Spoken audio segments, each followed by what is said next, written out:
नमस्कार दोस्तों। रामायण की एक ऐसी घटना जो शायद सबसे कम सुनी गई है, लेकिन भावुकता और गहराई में ये सबसे बड़ी है। जब भगवान राम अयोध्या में अपने रामकाज करके वैकुंठ चले गए तो पूरे अयोध्या में शोक की लहर दौड़ गई। लेकिन सबसे ज़्यादा दर्द हनुमान जी को हुआ।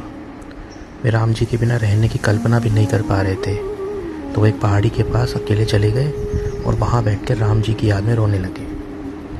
उनके मन में एक बहुत बड़ा द्वंद था।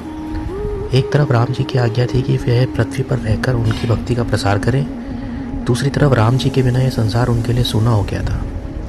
हनुमान जी ने सोचा, अब राम जी के बिना ये जीवन क्या है। लेकिन फिर उन्होंने एक फैसला लिया।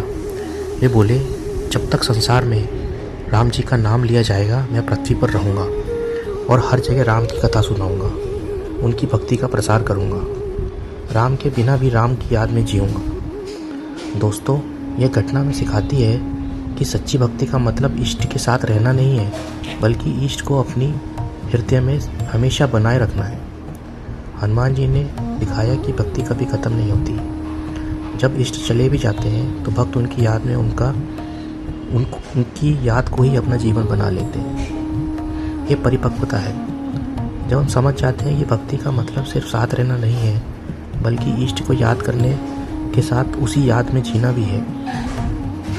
आज की दुनिया में जब हम किसी से अलग होते हैं तो हमें हनुमान जी की से ये सीख लेनी चाहिए कि सच्चा प्रेम और भक्ति दूरी से नहीं मरता, बल्कि और गहरा होता जाता है। आपका क्या विचार है कमेंट में ज़रूर लिखिएगा और लाइक और सब्सक्राइब जरूर कीजिएगा।